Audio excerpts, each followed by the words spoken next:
A carriage wheel snapped clean off on the frost-bitten road, and the old woman inside tumbled forward with a sharp cry that cut through the cold morning air like a blade.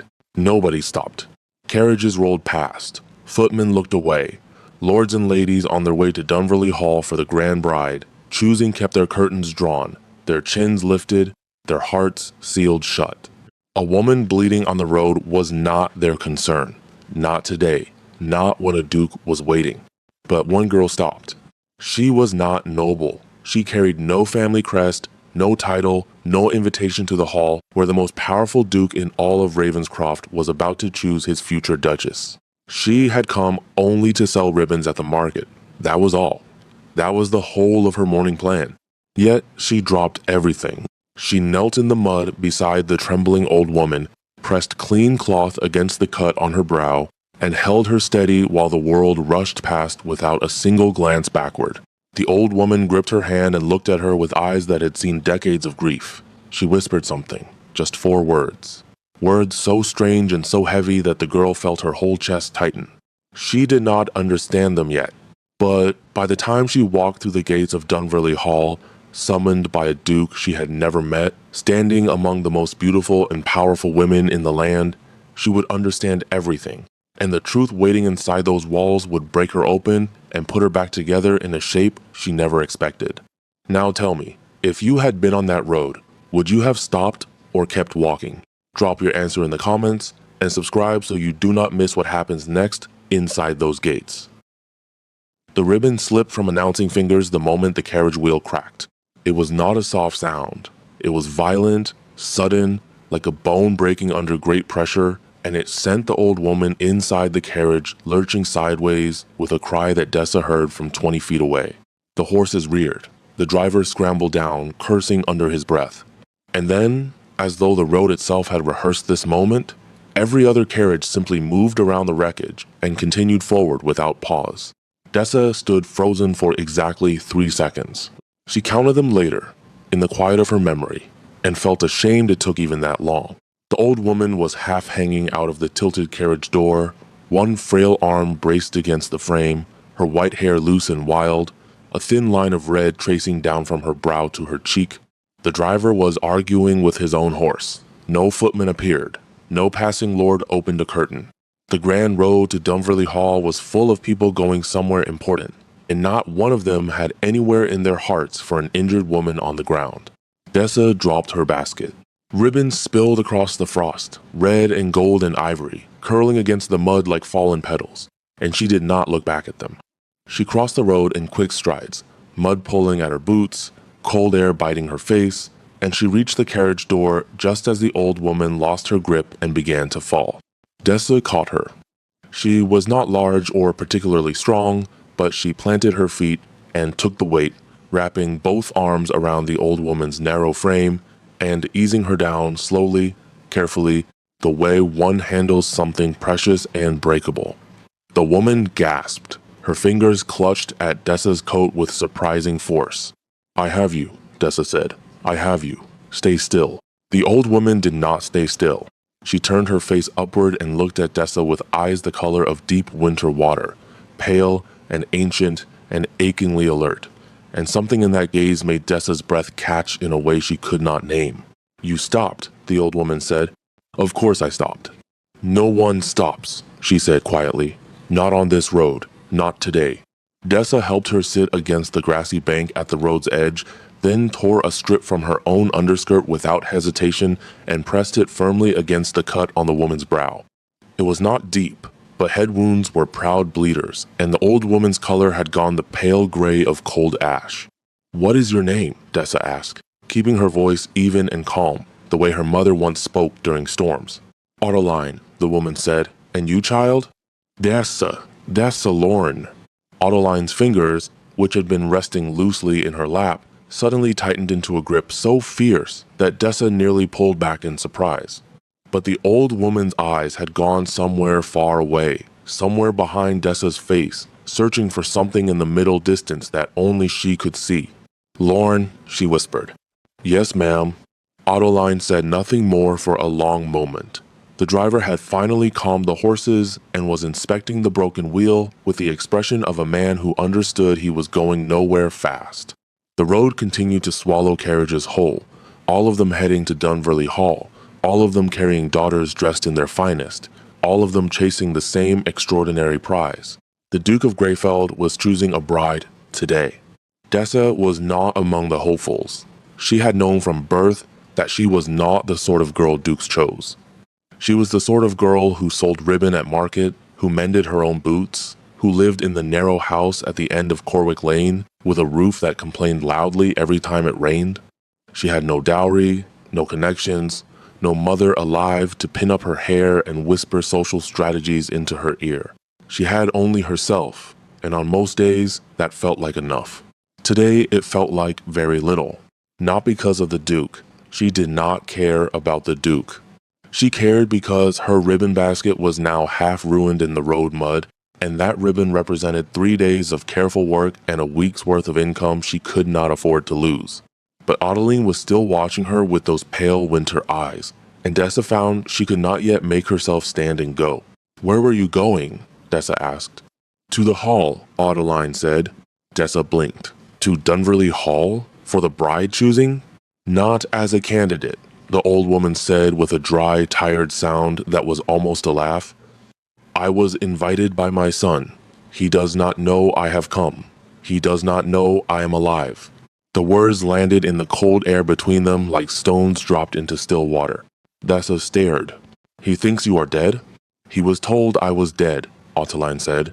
17 years ago. He was 12 years old, and someone put a letter in his hand that said his mother had died of fever on the road to the northern coast.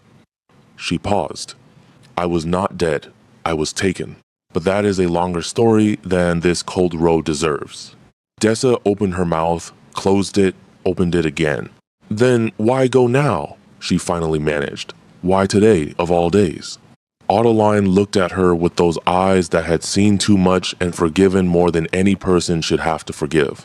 "Because today he is choosing a wife," she said simply, "and I will not let him build a life without knowing that his mother is still in this world, still breathing, still loving him from every distance they have placed between us. Whatever happens after he sees my face is his to decide. But he will see my face. That much I owe him." Dessa felt something move in her chest, something warm and aching and entirely inconvenient. She looked at the broken wheel. She looked at the driver who was shaking his head in the universal language of hopeless mechanical defeat.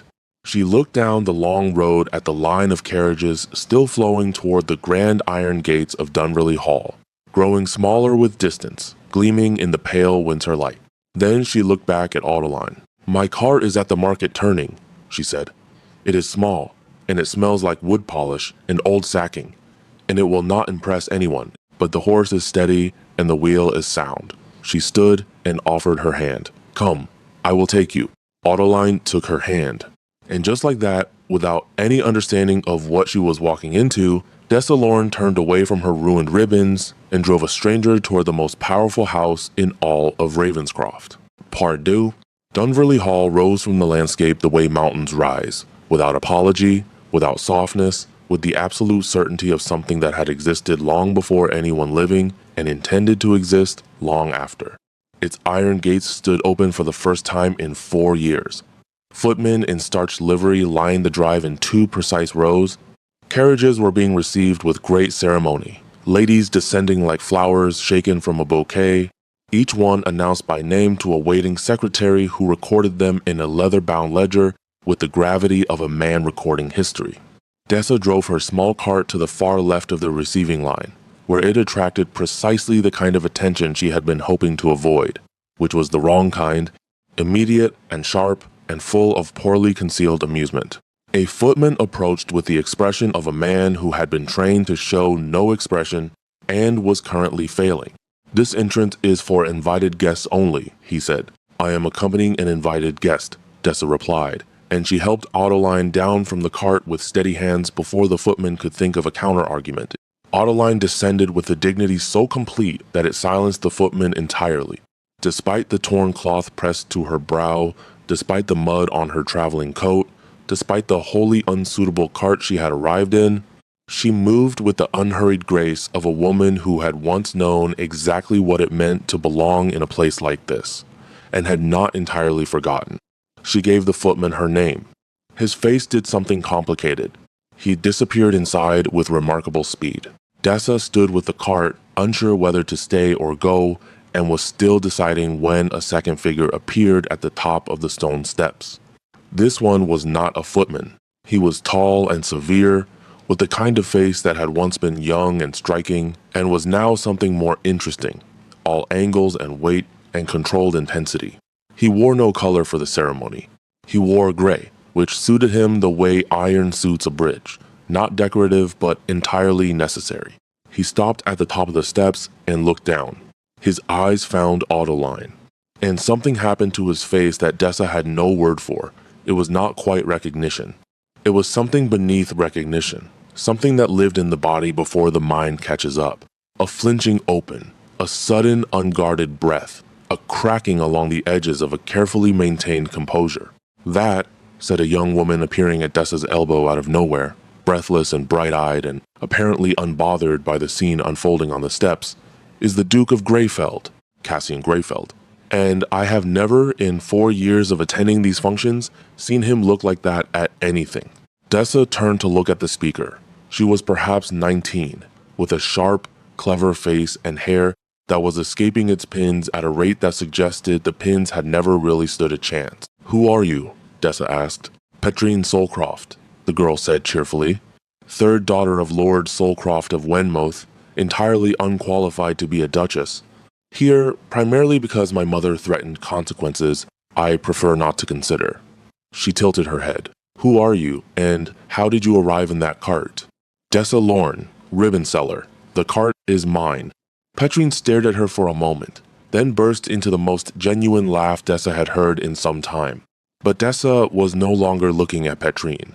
She was looking at the steps, where Autoline had climbed slowly, deliberately, one hand trailing the stone rail, and where the Duke stood motionless above her, like a man who had turned to stone and was only just remembering how to breathe. Autoline stopped 2 steps below him. She looked up. He looked down. "Cassian," she said. "Just his name, nothing more." But the way she said it, with 17 years of silence packed into 3 syllables, it landed in the cold air like a bell struck hard, resonant, and shaking and impossible to unhear. The Duke moved, not with the measured authority he had worn coming down those steps. He moved with something raw and ungoverned, stepping down to her level, his hand coming up as though he meant to reach for her and then stopping, hovering, unsure whether what he was seeing was real enough to touch. "You died," he said. His voice was low, controlled, but something underneath it was not controlled at all. "I did not," she said. "I read the letter.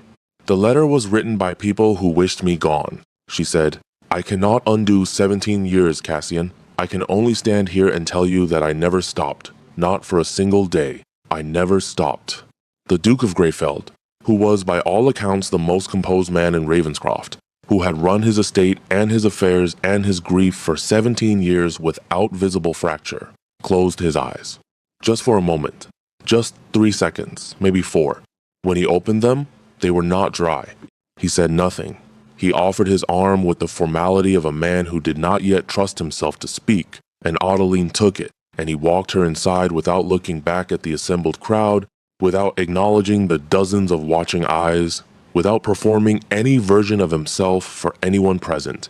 The door closed behind them. The entire gathered crowd seemed to exhale at once. Petrine made a sound beside Dessa that was half whistle, half sigh. "Well," she said, "that is not how these afternoons usually begin." Dessa realized her hands were shaking. She pressed them flat against her skirt and breathed slowly. A sharp voice cut across the courtyard before she could recover herself. "You there, the girl with the cart." Dessa turned. The speaker was a tall woman with the posture of someone who had been told they were important so many times. They had begun to believe gravity applied differently to them. She was perhaps 50, impeccably dressed, her gray hair swept into an arrangement that must have taken considerable effort and pins. She was looking at Dessa with the particular expression reserved for things found in inconvenient places. "This is Lady Overton," Petrine murmured helpfully. "She organizes the bride selection on behalf of the Duke's household. She is formidable, and she does not enjoy surprises. Lady Overton did not wait for an introduction. You brought that woman, she said to Dessa, not a question, an accusation with the shape of a question. She was injured on the road, Dessa said. Her carriage wheel broke. I offered her transport. You have no invitation to this property. No, my lady. Then you will leave. Dessa had every intention of leaving. She had accomplished what she came to do, which was nothing she had actually planned to do, and her ribbons were still drying in the mud somewhere on the main road, and her morning was a complete ruin. Leaving was entirely sensible, but then a footman appeared at the great door and looked directly at her. His Grace, the footman said with some formality and a certain visible surprise, requests that the young woman who transported Lady Adeline be brought inside. Lady Overton's expression underwent a rapid and unwilling transformation. Petrine grabbed Dessa's arm with barely contained delight. Oh, she breathed. Oh, this is the most interesting bride selection I have ever attended, and I have attended 7. Dessa looked at the door. She looked at the cart. She looked at her mud-stained boots and her ribbon seller's coat and her entirely unprepared self. Then she walked inside.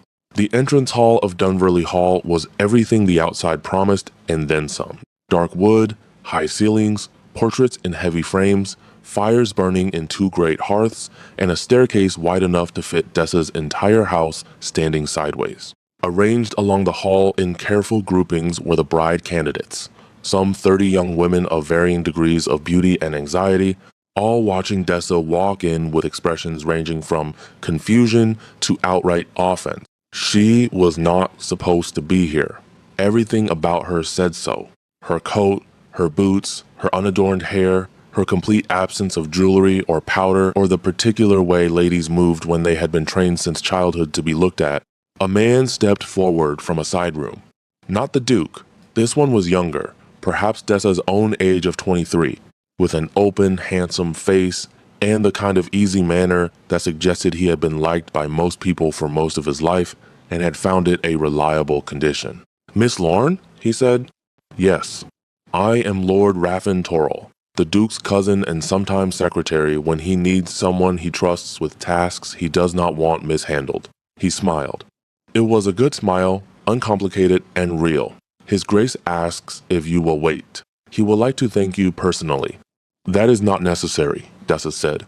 Perhaps not, Raffin agreed pleasantly, but His Grace was very specific, and Cassian Greyfeld being very specific is not something one argues with comfortably. He glanced around the hall with gentle amusement. Can I offer you something warm while you wait? You look as though the morning has been eventful. Dessa almost laughed. Eventful was one word for it.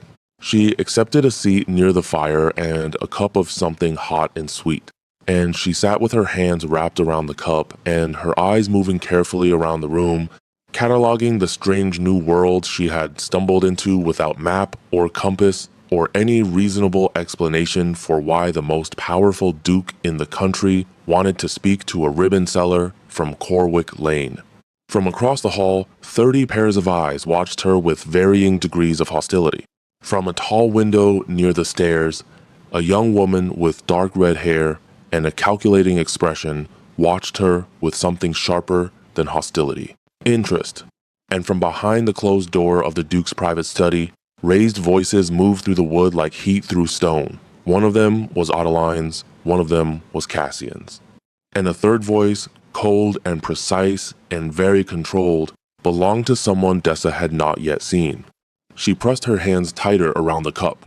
The fire cracked. The voices continued. And Dessa Lorne sat in the middle of Dunverley Hall, entirely uninvited, completely unprepared, and absolutely unable to leave. The third voice behind the door belonged to Lord Seneck Drall. Dessa did not know his name yet.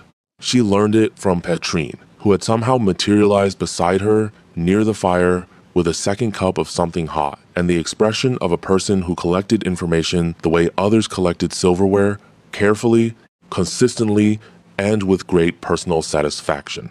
Lord Seneck Drall, Petrine said quietly, leaning close enough that her words went nowhere beyond Dessa's ear.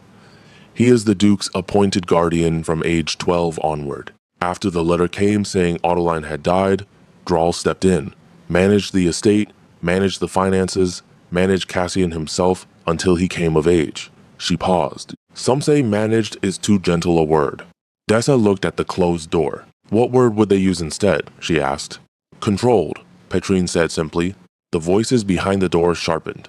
Autolines came through clearly once, not words, just tone.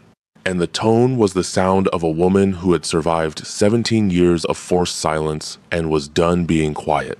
Cassian's voice followed, lower, harder, the kind of sound a man makes when something in him is pulling two directions at once, and neither direction is kind. Drala's voice said nothing for a long stretch. That silence was somehow the loudest thing in the room. Raffen appeared at Dessa's side with the unhurried calm of a man navigating familiar chaos. Do not be alarmed, he said, though his jaw was tight. I am not alarmed, Dessa said. I am confused, which is different. Yes, he agreed. Confusion is survivable. He glanced at the door. Alarm may yet have its moment. A sharp crack came from inside the study. Not a voice. Something physical, something struck or thrown, and then absolute silence. Every woman in the entrance hall went still. Then the door opened. Lord Cynic Drawley walked out first. He was not what Dessa expected. She had built him in her imagination as large and loud, the shape of a villain in a penny theater piece. He was neither. He was perhaps 60, lean and elegant, with silver hair combed back from a narrow face and eyes the color of old pewter. He moved with complete composure, as though the meeting behind that door had been entirely routine, as though nothing about it had touched him. He surveyed the entrance hall with the unhurried gaze of a man assessing property. His eyes landed on Dessa. They stayed there 2 seconds longer than necessary. Then he smiled. It was a perfectly constructed smile, warm at the surface and hollow underneath, the kind of smile that had been practiced until it looked natural and would never actually be natural. The girl from the road, he said pleasantly. How charitable of you to assist an old traveler. It was nothing extraordinary, Dessa said. No, he agreed softly. I suppose it was not. He walked away.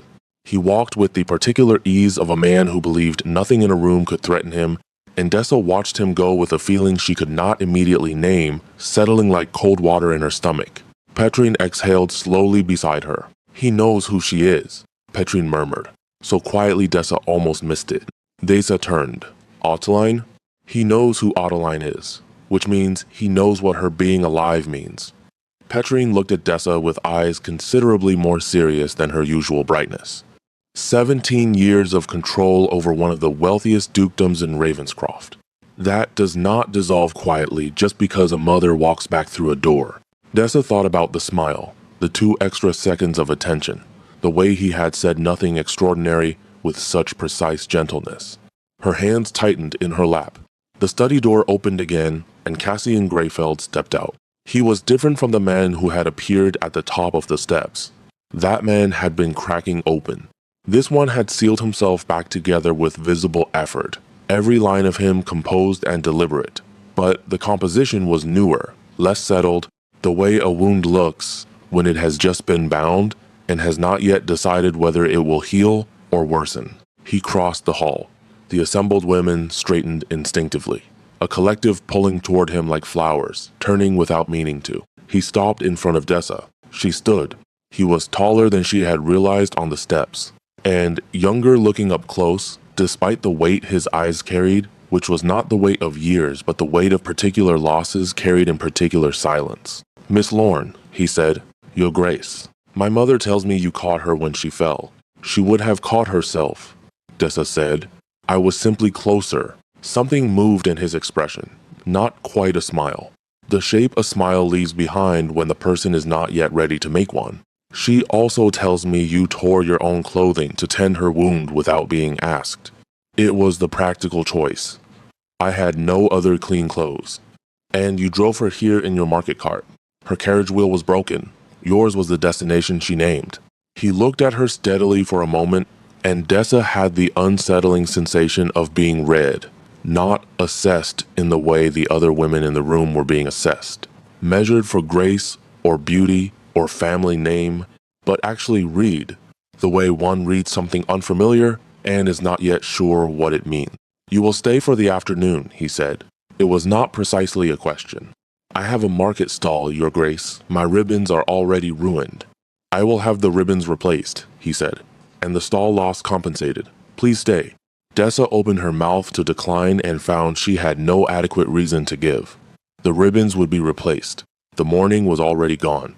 And somewhere behind a closed door, Adeline was sitting alone in a house full of strangers, in a situation that had not yet resolved itself into anything safe. For Lady Adeline's comfort, Dessa said finally. Not for anything else. Of course, Cassian said. He returned to managing his household, to the bride selection, to the great complicated machinery of the afternoon that had not stopped simply because the world had shifted on its axis. Raffin appeared with a quiet word, and Cassian moved into the formal receiving room where the selection proceedings were meant to begin. Dessa sat back down. Across the hall, the woman with dark red hair was still watching her. She crossed the room with the deliberate grace of someone who had decided on a destination and intended to arrive. Countess Orin Belgrave, she said, not offering her hand. Eldest daughter of the Earl of Tolmere. I have been considered the primary candidate for this selection for the past 3 months. Dessa Lorne, Dessa replied. Ribbon seller, not a candidate for anything. Orin studied her with those sharp, calculating eyes. Then what are you? She asked. At present, Dessa said honestly, I am not entirely sure. Orin's gaze moved to the study door, then back to Dessa, and something crossed her face that was more complicated than simple rivalry. There was fear in it, carefully managed, impeccably dressed fear, but fear nonetheless. That old woman, Orin said quietly. The one you brought. Do you know who she is? She told me her name. Her name is the least of it. Orin stepped closer, dropping her voice to something that barely qualified as sound. Adeline Greyfeld did not simply die 17 years ago, Miss Lorne. She disappeared 3 days before she was supposed to testify before the estate council that Lord Drawl had been falsifying the Greyfeld inheritance accounts.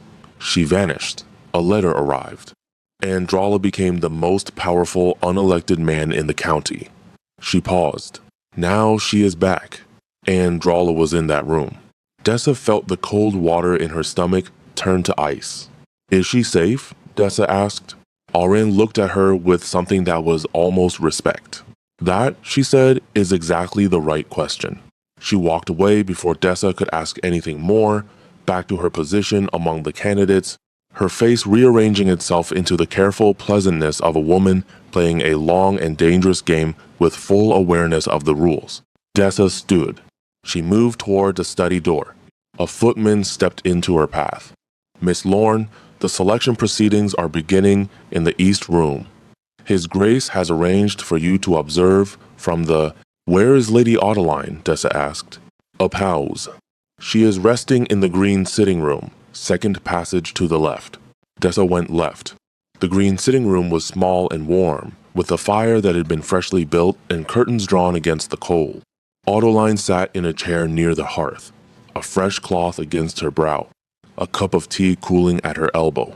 She looked exhausted in the way of someone who has carried something heavy for 17 years and has only just set it down and does not yet know how to stand without the weight. She looked up when Dessa entered. You are still here, she said. I said I would stay. Adeline smiled. It was a real smile, worn at the edges, ancient with surviving. Sit with me, she said. Dessa sought. For a moment, neither of them spoke. The fire settled. Outside the door, the house moved with the sounds of the selection.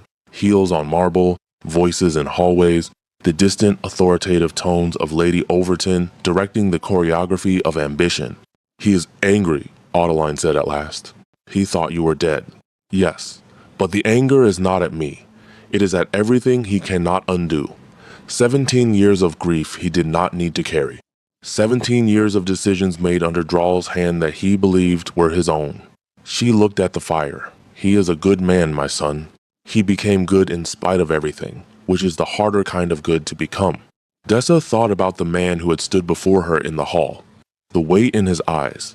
The way he had asked her to stay was not like a duke issuing a preference, but like a person asking for something they needed and were uncertain they had the right to need. What happens now? Dessa asked. Adeline turned to look at her, and those pale winter eyes held something new in them. something sharp and purposeful and very deliberate.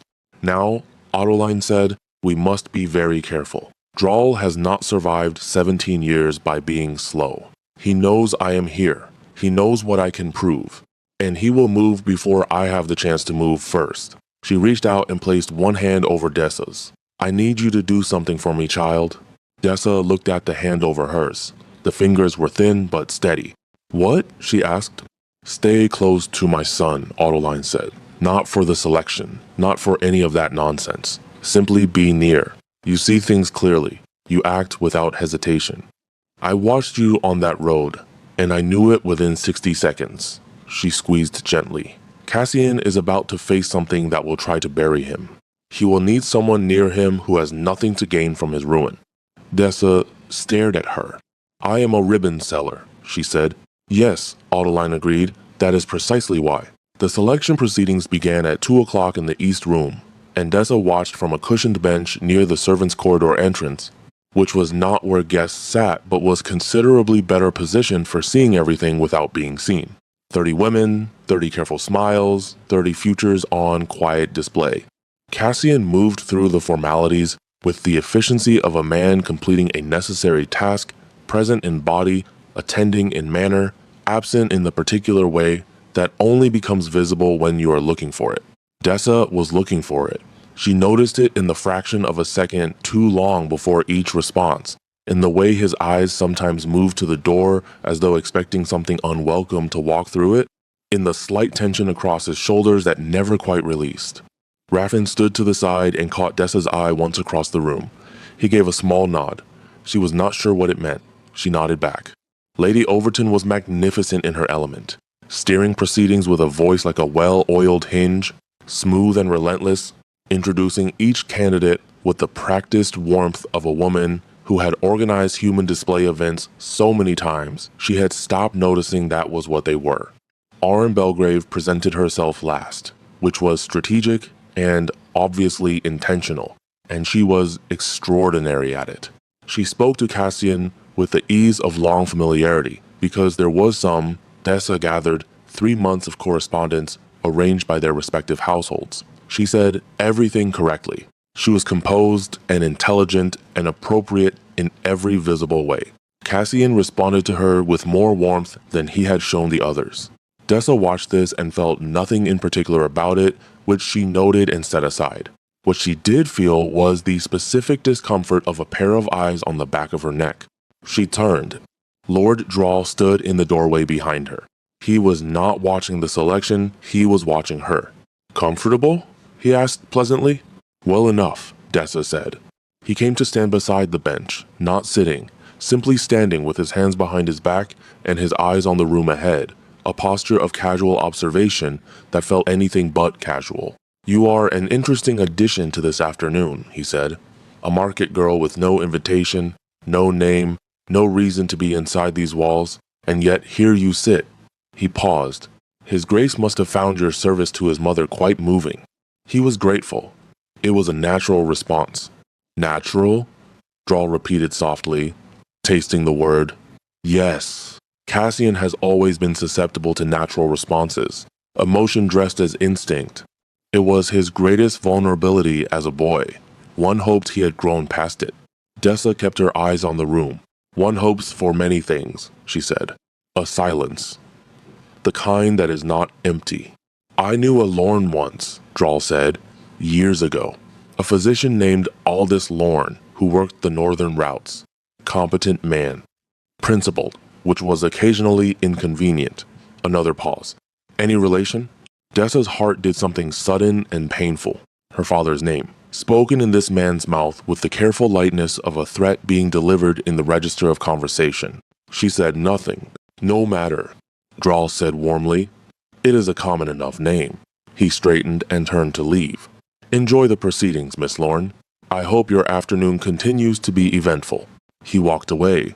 Dessa breathed through her nose, slowly, once, twice, until her heartbeat settled back below the level of panic. Her father had died when she was 14. A road accident on the northern route, they had told her, a wheel, a ditch, a night too dark for anyone to find him in time. A wheel. She stared at the floor and thought about Autoline's carriage, about the wheel that had cracked so violently it sent the whole vehicle sideways, about the specific sound it had made, not the soft degradation of age and wear, but something sharp, something that ended all at once, something that had been cut. Her mind moved through this slowly, the way one walks ground suspected of being unsound. She stood from the bench and slipped out through the servants' corridor before she could decide whether she was being foolish. She found Raffin in the passage outside the study, speaking quietly with a footman who departed at her approach. "Lord Raffin," she said. He turned. Read her face. His easy manner did not leave him, but it sharpened underneath. "What has happened?" he asked. "Autoline's carriage wheel," Dessa said. "Before it broke on the road, was the carriage kept in Drawl's stables? Even briefly?" Raffin was very still for a moment. "She arrived from the coaching inn at Welford," he said slowly. "The carriage was hired there, but Drawl knew she was coming. He had contacts at every coaching station between here and the northern settlements. He has maintained them for years." He looked at her. "Why?" "The wheel did not fail," Dessa said. "It broke. There is a difference." Raffin stared at her. Then he said a single quiet word under his breath that she pretended not to hear, and turned toward the study door. "Cassian needs to know this," he said. "Now. He is in the middle of the selection. The selection can wait 5 minutes. His mother's safety cannot." Raffin pushed the study door and looked back at her. "Come." Dessa followed. The study was a large room, book-lined and map-covered, with the specific atmosphere of a space where serious decisions had been made for a very long time. There was a second door at the far end, and through it Raffin went into the passage connecting to the east room, and Dessa heard him speak quietly to someone, and then footsteps, and then Cassian was in the study doorway. He looked at Dessa. "What is it?" he said.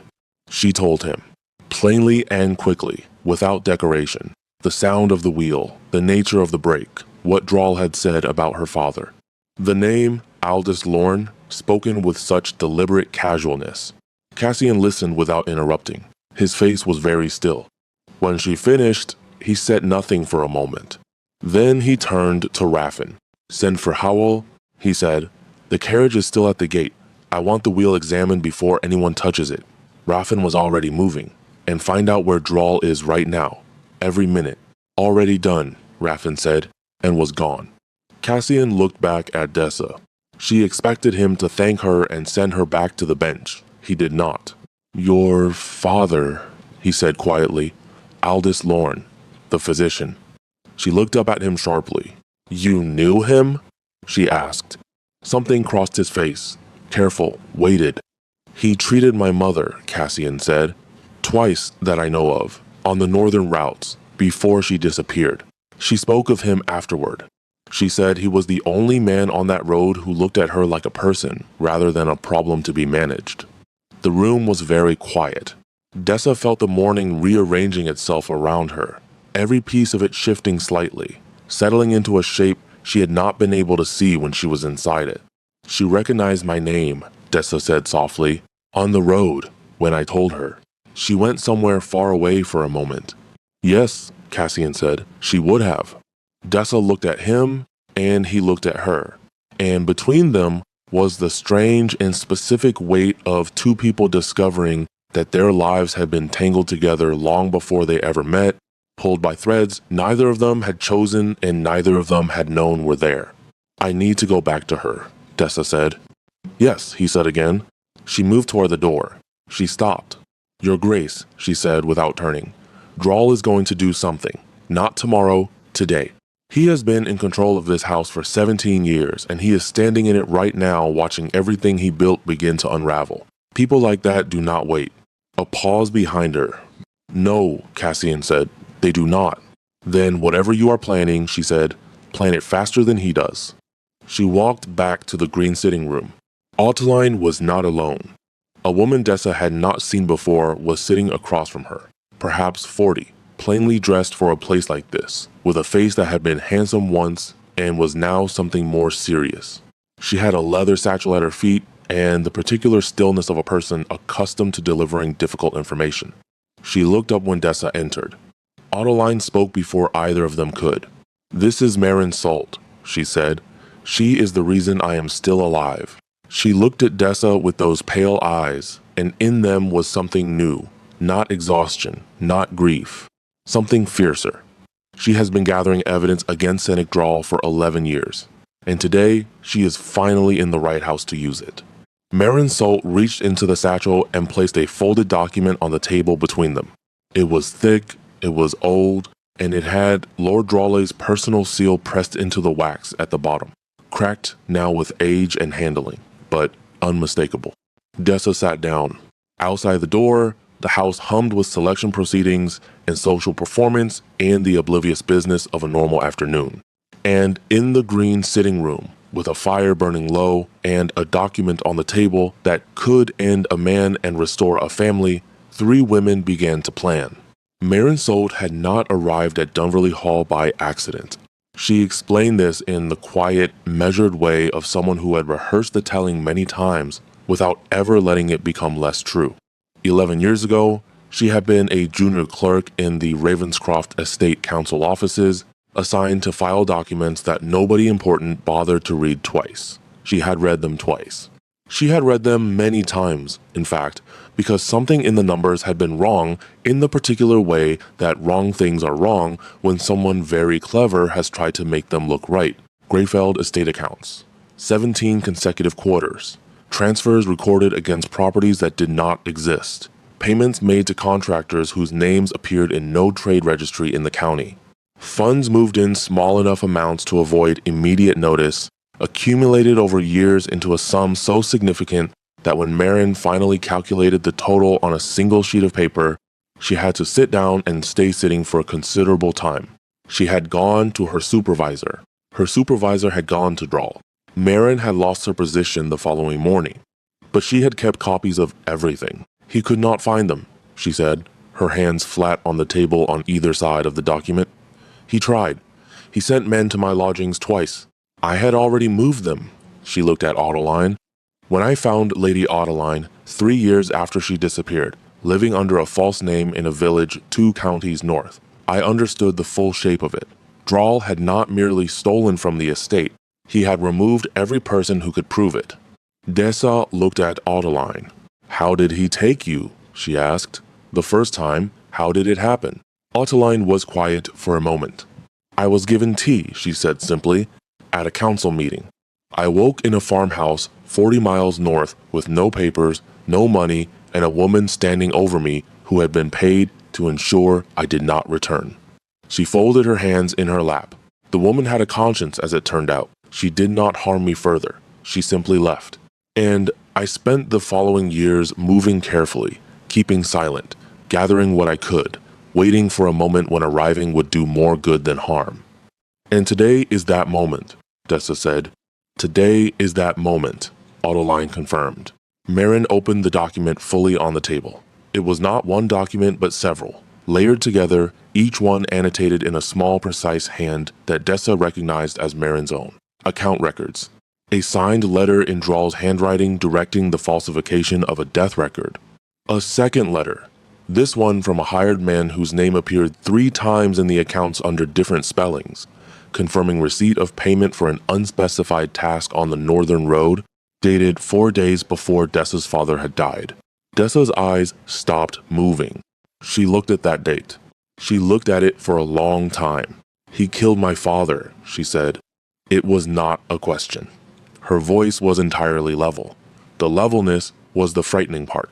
Marin and Ottoline exchanged a glance. The evidence suggests your father had become aware of certain account irregularities, Marin said carefully. He treated several estate workers who spoke freely around a physician. He had written a letter to the council. The letter never arrived. Dessa sat with this. Outside the door, the house was still performing its afternoon, heels on marble. A burst of polite laughter from the east room. The distant voice of Lady Overton announcing something in the tone she used for announcements. Inside the green sitting room, Dessa Lorne sat with the knowledge that the man currently walking through these halls had taken everything from her family with the same careful precision he had used to take everything from this one, and had covered it so cleanly that she had spent 9 years believing it was simply an accident on a dark road. She stood. Where is the council representative? She asked. The estate council. They must have someone here today. Selections of this significance require a legal witness. Marin looked at her with new attention. Master Colvith, she said. He arrived this morning. He is in the West Library. Is he Drawl's man? Pausa. He was appointed before Drawl's influence was fully established, Marin said. He has always been cautious, neither aligned nor opposed. The kind of man who follows evidence if it is placed directly in front of him and he cannot look away from it. Then we place it directly in front of him, Dessa said. Adolin was watching her with those pale eyes that saw too much. You understand, Adeline said quietly, that Dralla will not accept this without response. The moment those documents reach Colvith, the moment the council is formally notified, he will act. He has too much to lose for restraint. I know, Dessa said. He is dangerous, child. What he did to my carriage wheel this morning is the smallest version of what he is capable of. I know that too, Dessa said. But I have been living with the consequence of his danger for 9 years without knowing who caused it. I would rather face it knowing. She looked at them both. I need 20 minutes, she said, and I need to speak to Lord Raffin first. She found Raffin in the main corridor, which was becoming a familiar geography now, this house she had stumbled into without invitation. He was speaking with a compact, serious man named Howell, who had the hands and eyes of someone accustomed to working with physical evidence and the manner of someone who was angry about what he had just found. The wheel, Dessa said without preamble.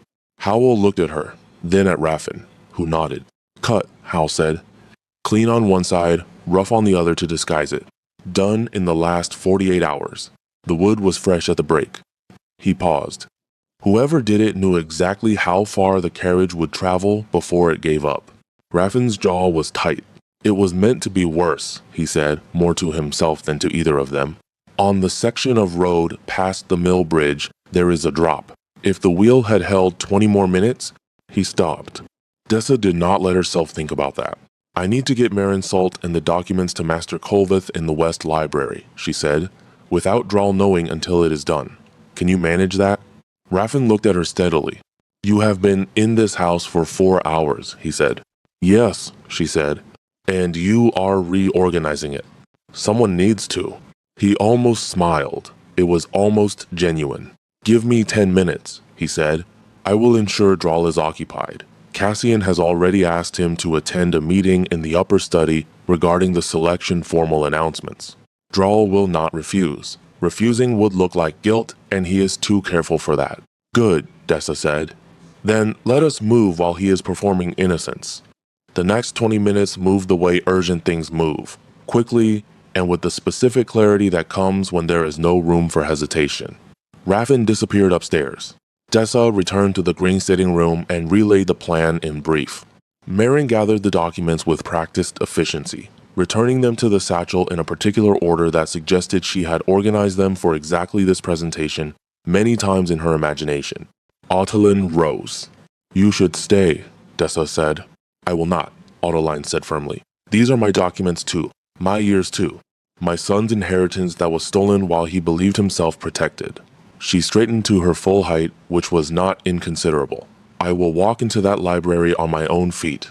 Vissa did not argue. They moved through the servants' corridor, the same passage Dessa had used earlier, which was beginning to feel like the spine of the house, the part that kept everything else upright, while the visible rooms performed their functions. A young maid they passed looked at them with wide eyes and said nothing. An older footman recognized Otoline, and something moved across his face that was old and complicated and resolved itself into a small deliberate nod as he stepped aside without being asked. The West Library was warm and book-dense, with a particular hush of a room that took ideas seriously. Master Colvith sat at the central table with papers of his own, a round, careful man of perhaps 65, with spectacles on a chain and the patient expression of someone accustomed to waiting for other people to arrive at conclusions. He looked up when they entered. He looked at Otoline. The patience left his face immediately, replaced by something raw and genuine. Lady Greyfeld, he said. He rose from his chair. I was told. You were told incorrectly, Otoline said. Please sit down, Master Colvith. We have a great deal to show you and not as much time as I would like. He sat. Marin opened the satchel.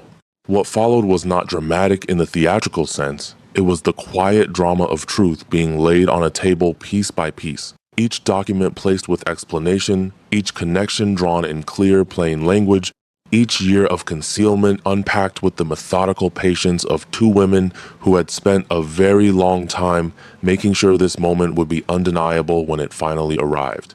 Kulveth read everything. He asked 3 questions. He removed his spectacles, cleaned them, replaced them, and read 2 sections again. Then he looked up at Dessa, who had said nothing throughout and had stood near the door watching the corridor. "And you are?" he asked. "Dessa Lorne. My father was Aldous Lorne, physician. His name is in the 3rd document." Kulveth found it. Read it. His expression did something that was not quite visible but changed the quality of his stillness entirely. "This is sufficient," he said quietly. "This is more than sufficient." He began carefully stacking the documents. "I will need to send for the full council. That will take until tomorrow morning at the earliest." "Tonight," Ottolene said. He looked at her. "Tonight," she said again. "Draal is in this house. He knows I am here. He has already made one attempt today. I will not spend a night under the same roof with my son in danger because the council finds morning more convenient." Kulveth held her gaze for a long moment. "Tonight," he agreed. He reached for the bell pull on the wall behind him, and the door burst open. Not Draal. Petrin, breathless and bright-eyed with none of her usual amusement, her hair entirely free of pins now, her face sharp with urgency. "He is moving," she said. "Draal. He left upper study 10 minutes ago, and no one has seen him since. And Lady Overton cannot find the Duke anywhere in the East Wing." Dessa was already moving. "Which way?" she asked. "The stables," Petrine said. "One of the grooms saw Draal heading that way, and there are 2 horses gone from the eastern stall that were there an hour ago." Dessa understood immediately. Draal was not running. He had no reason to run yet. He did not know about Kulveth. He did not know about the documents on the table behind her. But he was doing something with horses. And Cassian was missing. She ran. The stables at Dunverley Hall were built on a scale appropriate to a duke's estate. Long and stone-built, smelling of hay and leather and the particular warmth of large animals in cold weather. Dessa arrived at the eastern entrance with mud on her boots and her breath coming short, and she stopped in the doorway to listen before going further. Voices. 2 of them. Far end of the stable block. She moved quietly along the wall, keeping to the shadow between stalls, the horses shifting and breathing around her as she passed. The voices became words. Draal's first, controlled as ever, but with a new quality beneath the control. Something stretched thin. "You are making a scene over nothing," he was saying. "She is a confused old woman, Cassian. 17 years of difficult circumstances distort memory. Whatever she believes, she can prove. She has documents." Cassian's voice, steady, cold in a way that was different from composed. "Marin Salt has been compiling evidence for over a decade. You knew she existed. You sent men to find her twice." A pause. "Where did you hear that?" Draal said. "From someone who has been paying closer attention than you gave her credit for," Cassian said. Dessa reached the last stall before the end of the block and stopped. She could see them now through the gap between the stall door and the frame. Cassian stood with his back to a support beam, arms at his sides, completely still. Draal faced him, and in Draal's right hand, hanging with the casual ease of someone comfortable with its weight, was a small pistol. Her stomach dropped. Draale was speaking again. "I raised you," he said, and for the first time his voice carried something that was not performance, something that might have been, in a less ruined man, genuine. "When that letter came, when you stood in this house at 12 years old and understood that she was gone, I was the one who stayed. I kept this estate intact. I kept you intact." "You stole from this estate for 17 years, Cassian said. "I managed it. There is a difference." "You had my mother taken off a road and kept from her child for 17 years, Cassian said. "There is no word for that which is not criminal." "She was going to destroy everything," Draal said, and now the stretch in his voice was very visible. "She had found the accounts. She was going to the council. Everything I had built, every arrangement, every carefully maintained structure, she was going to walk into that council chamber and pull it apart in an afternoon. She was going to tell the truth, Cassian said quietly. The truth is inconvenient, Drawl said. It has always been inconvenient. You are young enough to still believe inconvenient truths are worth the cost of telling them. I assure you the cost is higher than you have yet been asked to pay. He raised the pistol. Dessa had exactly 2 seconds to make a decision, and she made it without completing the thought. She stepped out from the stall. Master Kolveth has the documents, she said clearly. All of them. He has already sent for the full estate council. They will arrive tonight. Both men turned. Drawl's eyes found her with the specific quality of a man recalculating rapidly.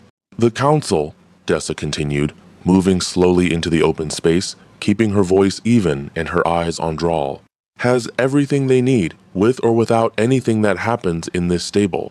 Maren Solt has been building that case for 11 years. Every account, every transfer, every letter, every name, including the letter that arranged the accident on the Northern Road 9 years ago. She paused. The accident that killed my father. Something moved in Drawl's face. Not guilt. Men like Drawl did not wear guilt visibly, but a recognition that she knew and a rapid assessment of what that knowing meant for his position. If anything happens to either of us, Dessa said, it adds to the evidence. It does not remove it. The documents exist. The council is coming. The only choice remaining to you is whether you face this standing up or whether you make it considerably worse. The stable was very quiet. One of the horses shifted in a nearby stall.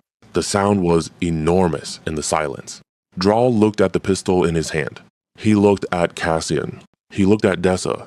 And something in him made a calculation that was perhaps the first honest one he had made in 17 years, which was that the arithmetic no longer worked in his favor, and had not worked for some time, and that the only remaining variable was the degree of his own destruction.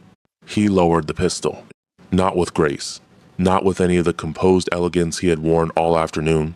He lowered it the way a man lowers something when his arms have simply given out, and he stood in the middle of the stable looking suddenly like what he actually was, which was an old man who had spent so long building a false structure that he had forgotten there was nothing real underneath it. Raffen appeared at the stable entrance with 2 of the Duke's men behind him. Drowley did not resist.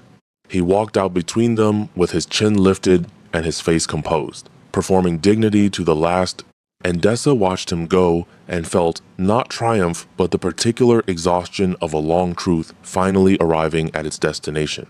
Cassian had not moved. She turned to look at him. He was looking at her with an expression she could not organize into a single name. It was too many things at once. Gratitude was in it. Something more complicated was in it also. The look of a man who has been handed back something he did not know he was still reaching for. You stepped out, he said. Yes. He had a pistol. I noticed. You stepped out anyway. The calculation was straightforward, she said. He needed to know the documents were already out of reach. That was more useful than staying hidden. Cassian looked at her for a long moment. Miss Lorne, he said quietly, you have been inside this house for 5 hours, and you have entirely reorganized it. Lord Raffen said something similar. Lord Raffen is perceptive. He moved toward the stable door, then stopped. My mother. Is she? She is in the West Library with Maren Solt and Master Kolveth, Dessa said. She is well. She is remarkable. Something crossed his face that was not the shape a smile leaves behind this time. It was an actual smile, brief and unguarded and entirely genuine. And it changed his face into something younger and less defended and considerably more human. Yes, he said. She always was. They walked back to the house together through the cold afternoon air, not speaking, the frost hard under their feet and the sky beginning to pull toward the gray of early evening. The lights of Dunverley Hall burned gold in the windows. From the east room came the sounds of the selection proceedings, which had apparently continued in their absence under Lady Overton's indomitable management. The world of social performance carrying on with magnificent indifference to the genuine drama occurring in its margins. Dessa stopped at the foot of the stone steps. I should go, she said. My cart is still at the gate. The market will be closing. Cassian stopped beside her. "The market is already closed," he said. "It has been closed for 2 hours." She looked up at the sky. He was right. The afternoon had consumed itself while she was not watching. "Then I should go home," she said. "Miss Lorne." He turned to face her, and his expression was careful in the way of someone choosing words that matter. "What Drala did to your father, I did not know.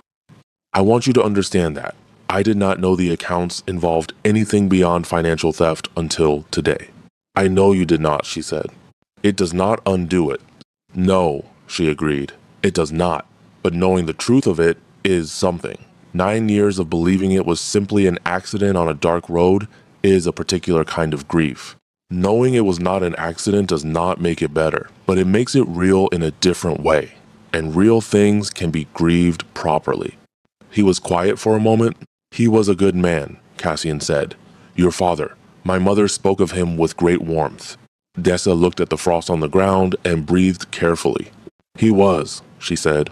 Petrin appeared at the top of the steps with her completely unpinned hair and an expression of someone who had experienced the most satisfying afternoon of her life and intended to discuss it at length.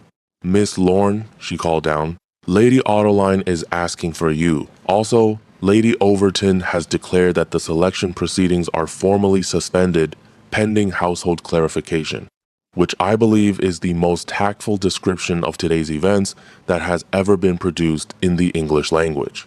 Dessa almost laughed. She went back inside. The rest of that evening moved with a different quality of aftermath. Slower, more deliberate, lit differently than Crisis. Master Kolveth sent his messenger to the council before the dinner hour. Marinsold remained at the library table, organizing the documents into formal order for official presentation, working with the focused satisfaction of a woman who has waited 11 years for a Tuesday and has finally arrived at it. Raffen managed the household with quiet efficiency, ensuring the remaining guests were comfortable and the more dramatic elements of the afternoon were communicated with appropriate selectivity. The bride selection candidates were informed that proceedings would resume in a formal capacity at a later date to be determined. Most received this with the polite disappointment of women who had expected as much the moment an old woman in a battered traveling coat had arrived in a market cart and altered the entire gravity of the afternoon. Arin Belgrave said nothing when informed. She nodded once, with the measured composure of someone recalibrating a long game without losing her place in it. As she passed Dessa in the corridor, she slowed just slightly. "You did well today," she said, quietly enough that no one else heard. "I simply did what was in front of me," Dessa replied. Arin looked at her with those calculating eyes. "Yes," she said, "that is precisely what I mean." She walked on. Dessa found Ottoline in the green sitting room again, which seemed to have become her natural territory in this house, small and warm and away from ceremony. The fire had been rebuilt and the tea replaced. Ottoline sat with a straightness that spoke of a woman who had held herself carefully for many years and was only now beginning to understand she might not need to anymore. She looked up when Dessa came in. "Sit," she said, "please." Dessa saw it. For a long moment they were simply two people near a fire, which after the day they had both had was a remarkable and necessary thing to be. "You should know," Ottoline said at last, "that when I gripped your hand on that road this morning, I already knew who you were." Dessa looked at her. "Your name," Ottoline said. "Dessa Lorne. Your father called you that in a letter he wrote to me once, a letter he never sent, but that I found among his effects through a contact in the north, years later. He had been trying to locate me. He knew I had not died. He was gathering the same kind of evidence Marin was gathering, and he wrote to me because he believed I deserved to know what he had found." She paused. The letter was addressed to a woman he had met briefly on a road in winter, who had looked at him like a person rather than a problem. He described his daughter. He said her name was Dessa, and that she had her mother's eyes and her own entirely particular way of standing still in difficult moments, as though the difficulty did not apply to her. Dessa could not speak. "I recognized his description the moment you caught me," Ottoline said softly. "I did not know what to do with it at that moment on the road. I simply held on." The fire cracked and settled.